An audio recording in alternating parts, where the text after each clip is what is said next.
Hello once again, and welcome to another edition of the SaskAgToday.com Roundtable. I'm joined by 620 CKRM Regina Agri-News Director Ryan Young, as well as the Chief Agricultural Editor for SaskAgToday.com, Kevin Hursh. I'm Doug Falconer, the Agriculture Director at GX94 in Yorkton. And it was a busy week, of course, with harvest, Kevin, and we're hearing right now that harvest in Saskatchewan was 41% complete. Manitoba harvest at 40% complete. How is harvest going for you, and do those numbers seem to compute? Yeah, I would say so. I think Southwest Saskatchewan, as usual, leads the pack. I think the crop report said 55%. Immediately around me in this Cabri area, I would say it's even higher than that, maybe 60, 70%. But there are still people waiting for green regrowth in crops and crops not quite ripe, especially some germ crops, sometimes with hail damage, sometimes with just regrowth. So it's still a struggle, and people aren't moving as quickly as the weather would indicate, just because of some of those regrowth issues. But we're maybe overall in Saskatchewan and Manitoba a little bit behind the long-term average, but the weather has stayed dry up until now in many areas, so there's progress continues to be made. Ryan, of course, you took out 620 CKRM Country Cookout for a couple of occasions this week. How is harvest progress in those areas? Well, first I thought we were in the Whitewood area this week. You know, you've done so many that you kind of lose track of where you are and all that. So I had to double check where we were on Tuesday. We were up by Nokomis there with Darren Shepard, one of our winners of the cookout. And he said that they just started harvest, actually. They just got in at least a couple hundred acres harvested so far. So he didn't really have too much to say in terms of, how yields were going, although he said it was okay for now, but it's really early on. In terms of the crop conditions, he said they were really good. They didn't have much rain this year compared to last year. I think he said this year they had about 9 inches of rain total. So while that's low, he said it was timely. So that's kind of good to hear. It's all about quality or quantity over quantity, I guess, for that example. And then yesterday, we were in the oh, like I Val said, Valcaris area. Balcarres. Yes, there we go. Thanks, Doug. Balcarres area where we were, and they said that they're about halfway done harvest so far. They got canola left and maybe a little bit of pulses here and there. So harvest is going good overall for those winners. Ross Stillborn, to be exact, and his wife Rebecca. He said yields were actually okay for the most part. Things are looking really good considering the year that they've had. So anecdotally, at least locally, things are shaping up to be all right.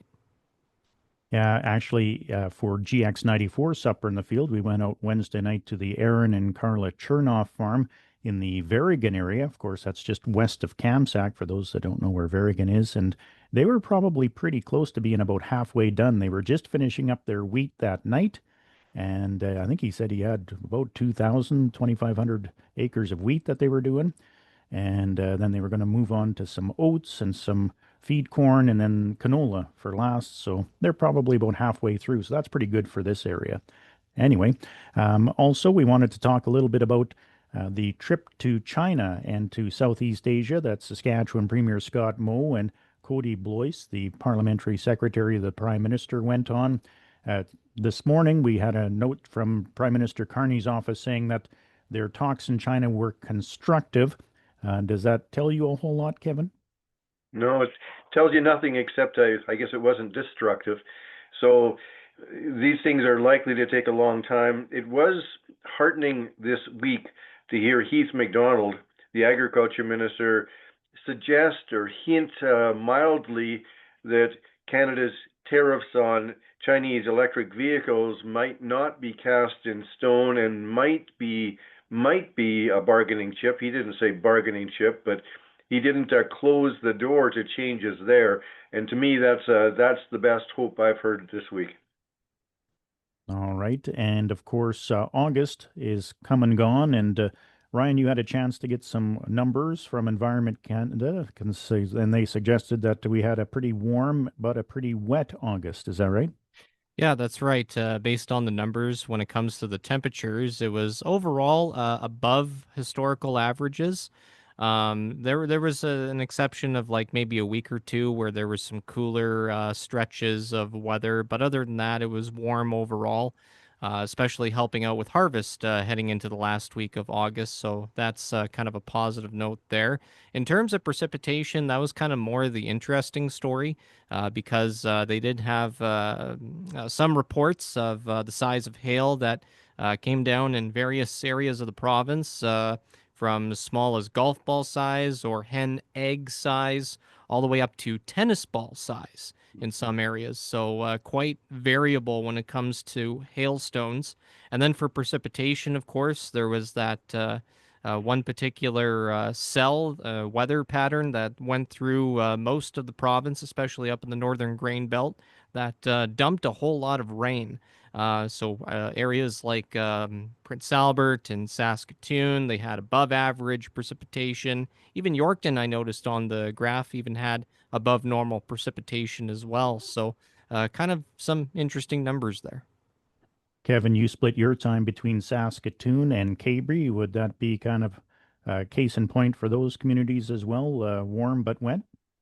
Yeah, we've been dry for, you know, quite some time in this part of southwest Saskatchewan. Now that's not the whole region, but actually hoping to seed some winter triticale for some neighboring cattle producers that I cooperate with, and I've been waiting for a delay in harvest with some showery weather to jump in and seed this winter triticale, and it hasn't happened. We just go week after week without any delay. So now that there's sort of a light at the end of the tunnel with harvest, I'm hoping, and a little bit more help around this weekend, hoping to get in and get this winter triticale seeded. But it's going to need some moisture to germinate this fall.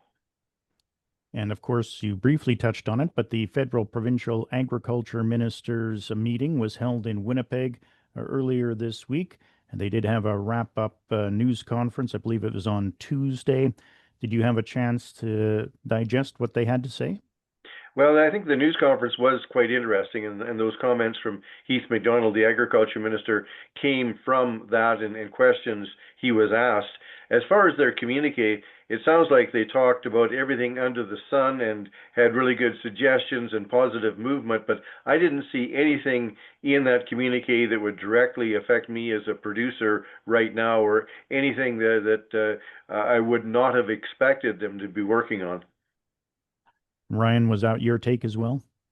Yeah, that was the general sense I got from the news release. They, like Kevin said, they talked about a lot of things, but in terms of any concrete measures moving forward, I didn't really get a whole sense that, they were definitively moving forward with certain things. But that's not to say that there will be any future announcements moving forward. So we'll see if time will suggest anything else. But in terms of the news conference on China, Heath MacDonald did indicate the situation with China. He described it as fragile, so I kind of found that to be very interesting, just kind of given the history over the last couple of years. And yeah, that was kind of pretty much it. He was aware that Premier Scott Moe was in China and leading that delegation to talk about trade, which is widely seen as to lay the groundwork for future meetings involving the Prime Minister. So he said he hadn't been briefed on anything yet in terms of any progress or action or anything to come out of the trade mission, but hopefully we hear something in the near future. All right, on that note, that'll do it for this week's edition of the SaskAgToday.com Roundtable. On behalf of the Chief Agricultural Editor for SaskAgToday.com, Kevin Hursh, and 620 CKRM Regina Agri-News Director Ryan Young, I'm GX94 Yorkton Agriculture Director Doug Falconer saying so long until next time.